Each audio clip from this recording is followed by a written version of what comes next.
everyone. Thanks for this great opportunity. It's been an honor and a privilege to participate in this beautiful moment.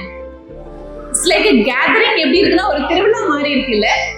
எனக்கு appreciate பண்றதுக்கு தான் நிறைய தோணுது. தவிர என்ன சொல்றதுன்னே தெரியல. அந்த அளவுக்கு ரொம்ப ஃபேமஸான ஒரு மொமெண்ட். பேரண்ட்ஸ்க்கு டீச்சர்ஸ் கொடுத்திருக்காங்க, குழந்தைங்க கொடுத்திருக்காங்க. So let us give a big round of applause to the school management who was tremendously done.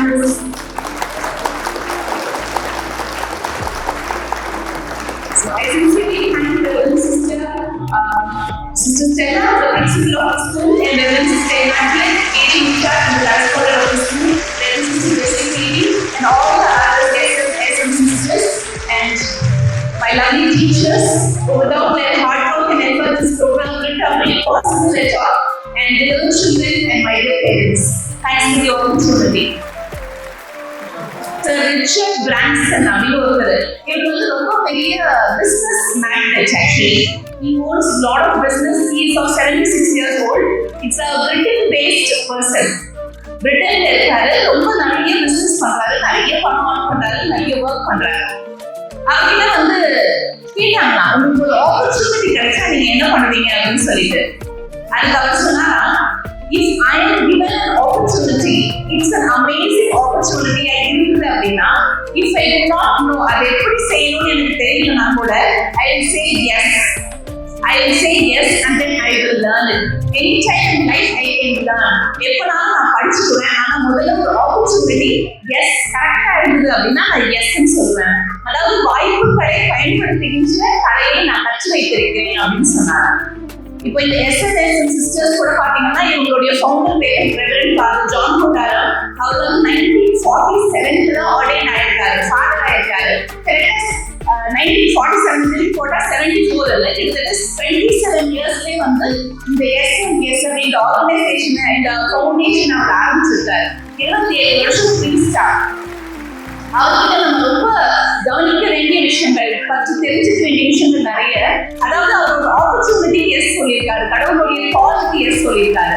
நாங்க வந்து நம்மளோட சேவ் மிஷன் சிஸ்டர்ஸ் கூட கடந்த ஒரு 8 இயர்ஸா கண்டினியூஸா ஜர்னி பண்ணிருக்கோம்.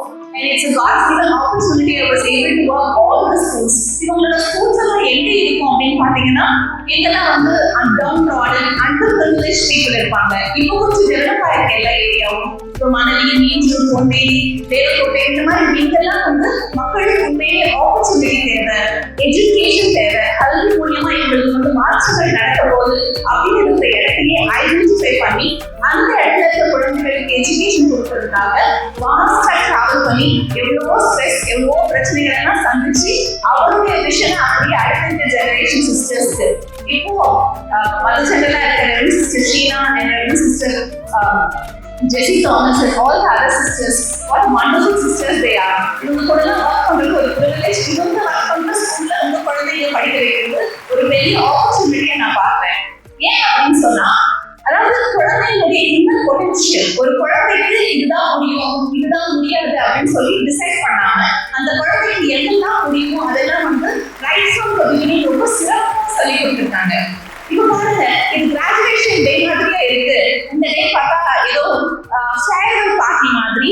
அண்ட் இப்போ தேர்ட் இயர் ஸ்டூடெண்ட்ஸ்க்கு செகண்ட் இயர் ஃபேர்வெல் கொடுக்குற மாதிரி இந்த கிராஜுவேஷன் டேல யூகேஜி ஸ்டூடெண்ட்ஸ் எல்லாம் எங்க உட்காந்துருக்காங்க, எல்லா எல்கேஜி ஸ்டூடெண்ட்ஸ், ப்ரீகேஜி ஸ்டூடெண்ட்ஸ் எல்லாம் பெர்ஃபார்மன்ஸ் கொடுத்துருக்காங்க.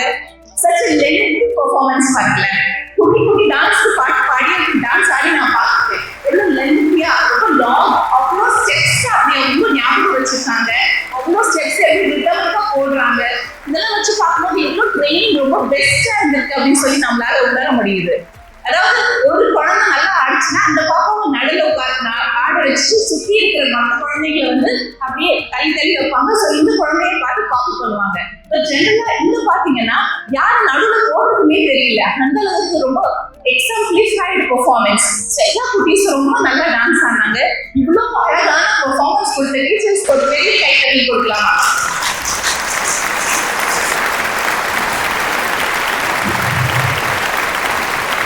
கிராஜுவேஷன் டே அப்படின்றது முன்னாடி எல்லாம் வந்து யூகேஜி ஸ்டூடெண்ட்ஸ் எல்லாம் கொடுக்க மாட்டாங்க.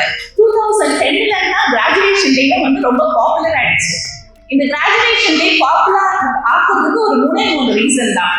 ஃபர்ஸ்ட் ரீசன் என்ன அப்படின்னா ஏர்லி சைல்ட்ஹுட் எஜுகேஷன், அதாவது மழலையர் கல்வியை வந்து பிரபலப்படுத்தணும், மழலையர் கல்வியை மையப்படுத்தணும். குழந்தைகளுக்கு அந்த 3 இயர்ஸ்ல இருந்து 6 இயர்ஸ் வரைக்கும் கொடுக்குற அந்த எஜுகேஷன் வந்து ரொம்ப முக்கியம் அப்படின்னு சொல்லி கவர்மெண்ட் தீர்மானம் பண்ணனால அது கொஞ்சம் கொஞ்சமா செலிப்ரேட் பண்ணி இன்னைக்கு வந்து கிராஜுவேஷன் டே எல்லா ஸ்கூல்லையும் நடக்குது. எந்த அளவுக்குன்னா ஒரு ஒர்க்கிங் டேல, ஒரு ஃப்ரைடேல நீங்க எல்லாரும் மொத்தமா இங்க வந்திருக்கீங்க. This is first school I see parents are coming along with the children for collecting the graduation certificate. That's something amazing. ரெண்டாவது முக்கியமான ரீசன் என்ன அப்படின்னா பேரண்ட்ஸ்க்கு ஒரு மெமரி கொடுக்கறதுக்காக. மூணாவது முக்கியமான ரீசன் என்னன்னா குழந்தைங்களுக்கு ஒரு கான்ஃபிடன்ஸ் கொடுக்கறதுக்காக. என்னாலையும் படிக்க முடியும், நான் ரொம்ப சமத்து, நல்லா படிப்பேன், கான்ஃபிடென்ட்டா இருப்பேன். கவுன் போடும்போது, அவங்க அந்த கேப் போடும்போது, அவங்க மேடையில வந்து வாக் பண்ணும்போது, இதெல்லாம் வந்து அவங்களுக்கு ரொம்ப கான்ஃபிடன்ஸ் கொடுக்கும். above all இந்த கிராஜுவேஷன் டேவோட மிக முக்கியமான நோக்கம் என்னன்னா parents, teachers and school management relationship. உங்களோட ரிலேஷன்ஷிப் ரொம்ப ரிதமிக்கா, ரொம்ப அழகா இருக்கணும் அப்படின்றதுக்காக தான் இந்த அழகான ஒரு கிராஜுவேஷன் டேவை சிறப்பிச்சிருக்காங்க. I'm so happy to become a part of this wonderful event. இதெல்லாம் எதுக்காக நம்ம பண்றோம்? இதோட மையம் என்ன? Why are we working very hard? இப்போ டீச்சர்ஸ் நீங்க எடுத்து பார்த்தீங்க அப்படின்னா அவங்களுக்கு குழந்தைங்களுக்கு அட்டென்ஷன் ஸ்பேன் ரொம்ப கம்மி, ரொம்ப நேரம் கவனிக்க மாட்டாங்க. பெரியவங்களே ரொம்ப நேரம் கவனிக்கிறது இல்லை, அது வேற விஷயம். சின்ன பசங்களுக்கு அட்டென்ஷன் ஸ்பேன் ரொம்ப கம்மி. ஆனாலும் அந்த குழந்தைங்களாம் அவங்க ட்ரெயின் பண்றாங்க. அவங்களுக்கு பிஹேவியர் இஷ்யூஸ் இருக்கும். குழந்தைங்க ரொம்ப சின்ன பிள்ளையா இருப்பாங்க, அவங்க எப்படி பிஹேவ் பண்ணுவாங்கன்னு ஒரு டீச்சரால கண்டுபிடிக்க முடியாது. மூணாவது கம்யூனிகேஷன் ப்ராப்ளம். ஒரு குழந்தை வீட்டுல இருந்து வரும்போது தமிழ் தான் பேசுவாங்க, இங்க ஸ்கூலுக்கு வந்த பிறகு இங்கிலீஷ்ல அவங்களுக்கு பாடம் சொல்லி கொடுக்கணும். அண்ட் எமோஷனல் இஷ்யூஸ், நிறைய ப்ராப்ளம்ஸ் அத்தனையும் ஒரு டீச்சர் ஃபேஸ் பண்ணி அவங்களை படிக்க வைக்கிறாங்க. பேரண்ட்ஸ் பாத்தீங்கன்னா உங்களுக்கு என்ன ஃபர்ஸ்ட் செப்பரேஷன். இவ்வளவு குட்டி பிள்ளைய ஸ்கூல்ல வந்துட்டு அழ பார்த்துட்டு அப்படியே திரும்பி போறது, அது எவ்வளவு வலிக்கும் ஒரு பேரண்ட். அதெல்லாம் நீங்க எதுக்கு கோத்ரூ பண்றீங்க? இதுக்கெல்லாம் என்ன காரணம்? இதெல்லாம் எதுக்காக நம்ம செய்யணும்? அதுதான் இந்த ப்ரோக்ராமோட மைய கருத்து. எதுக்காக அதை செய்யணும் அப்படின்னா it's Worth it because education means a lot. ஒரு குழந்தை ஒரு பள்ளிக்கூடத்துக்கு வந்து படிக்கிறதுல 3 மிக முக்கியமான நல்ல விஷயங்கள் நடக்கும். The very first is they be very confident. எல்லாருக்கும் பயப்படுறது, எல்லாத்துக்கும் பயந்து போறது அப்படி இருக்க மாட்டாங்க, ரொம்ப கான்ஃபிடென்ட்டா ஃபீல் பண்ணுவாங்க. Then second important aspect is their emotional intelligence. அதாவது வீட்டுல சின்ன சண்டை வருது, சின்ன விஷயங்களுக்கெல்லாம் ரொம்ப உணர்ச்சிவசப்பட்டாங்கல்ல, அந்த மாதிரி இருக்க மாட்டாங்க. They don't react, they respond to the matters. That is something very important. And third is they earn good money, they live wherever they go in the world. அங்க எல்லா இடத்துலயும் அவங்க ஷைன் பண்ணுவாங்க. இந்த மிக முக்கியமான 3 விஷயங்களுக்காக தான் வந்து நம்ம பிள்ளைங்களை ஸ்கூலுக்கு அனுப்பி வைக்கிறோம். ஆஸ் அ பேரண்டா வீட்டுல நீங்க என்னதான் சொல்லிக் கொடுக்கலாம்? ஒரு குழந்தைக்கு நீங்க என்ன குழந்தைக்கு சொல்லிக் கொடுப்பீங்க? ஸ்கூல் நிறைய விஷயம் சொல்லிக் கொடுப்பாங்க, நீங்க என்ன சொல்லிக் கொடுக்கலாம்? உங்க குழந்தைங்க ஹாப்பியா இருக்கிறதுக்கு ஒரு பேரண்ட் தான் சொல்லிக் கொடுக்க முடியும். You should make your child a very happy child. Smile, go smiles, so smile. திருப்பி சொல்லுங்க பார்க்கலாம். Smile, go smiles, so smile. So you should make your child a happy child. எப்ப பார்த்தாலும் வீட்டுல சண்டை போட்டுட்டே இருக்கிறது, குறை சொல்லிட்டே இருக்கிறது, இதை பார்த்து வளர்ந்த குழந்தை அதே தான் தொடர்ந்து செய்யும். ஸோ அதனால நீங்க ரொம்ப சந்தோஷமான ஒரு குழந்தைய உங்க குழந்தைய வளர்க்கணும். அதுக்கப்புறமா ரொம்ப மொபைல்ஸ் அடிக்ஷன்ஸ் இருக்கக்கூடாது. மொபைல் இஸ் அ டூல், அது ஒரு சாதனம். நம்ம வீட்டுல இருக்கிற எல்லா பொருட்களும் மாதிரி அது ஒரு பொருள். இப்ப இந்த மைக் இருக்கு, இந்த மைக் இருக்கனால நான் பேசுறது கடைசியில் இருக்கவங்க வரைக்கும் கேட்குது. ஸோ இந்த மாதிரி ஒரு பொருளாக தான் மொபைல் போனை யூஸ் பண்ணிக்கணுமே தவிர நீங்க பிஸியா இருக்கீங்கன்னு சொல்லிட்டு உங்க மொபைல் அவங்கள கிட்ட கொடுத்து அவங்கள ஆக்குபை பண்ண வச்சு அவங்களால வந்து சிந்திக்க விடாம பண்ணக்கூடாது. இது ரெண்டாவது விஷயம் ஒரு பேரண்ட் கண்டிப்பா பண்ணணும்.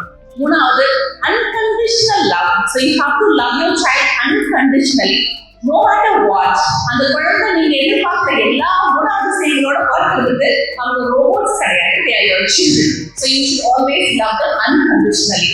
Already you have put them in a wonderful school. I already said that SMSM sisters, Seva Mission sisters are doing a tremendous job. Wherever they are definitely uplifting the society. They are not only educating the children, they are also contributing to the society in such a way.